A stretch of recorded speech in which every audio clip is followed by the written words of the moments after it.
any changes as may be necessary.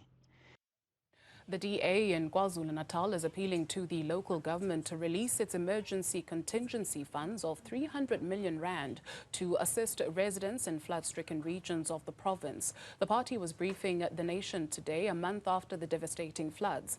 The DA claims leaders of the KZN government and eThekwini Municipality have failed to provide communication to residents on processes for assistance. Let's get you more on what actually transpired. We're joined by Newzroom Afrika's Karinda Jagmohan, who also visited a number of areas in KwaZulu-Natal. Karinda, perhaps let's start with that, right, in terms of what you witnessed and heard from the DA. Indeed, Dudu. So it's been a month since the floods hit KwaZulu-Natal, but residents of the province, especially in eThekwini, which was one of the hardest hit areas, every day they have to cope with the consequences of the flood, the aftermath of the flood. This includes residents not having access to running water, residents living in areas where sewage pipes have broken down. Of course, those still dealing with the trauma of having lost their loved ones, some losing entire families at a time.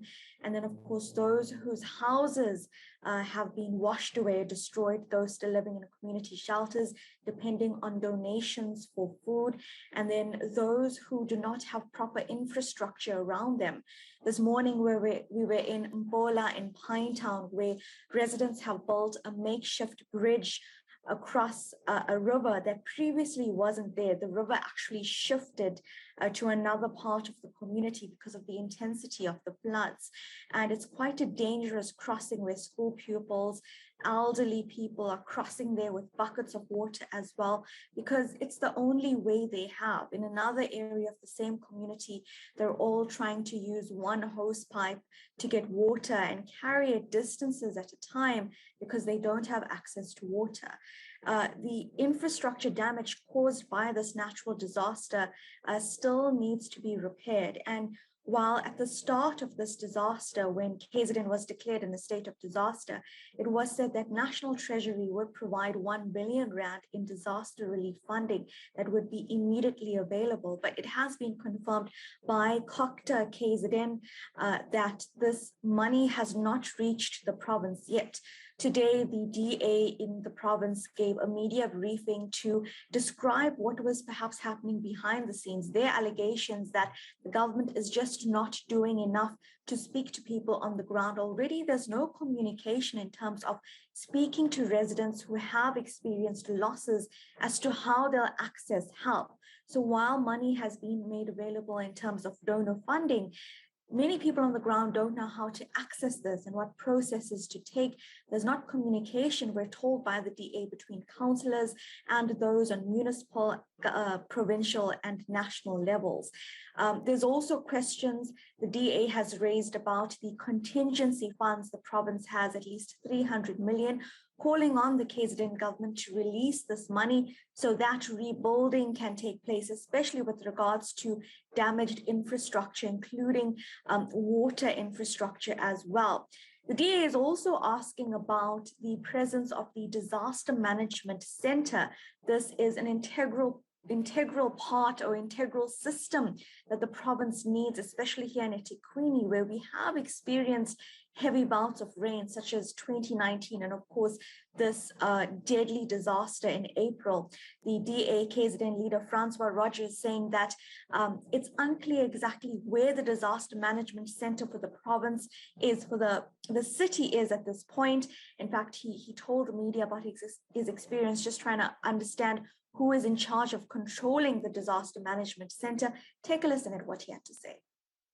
Every time I ask the provincial government, where was your Disaster Management Center?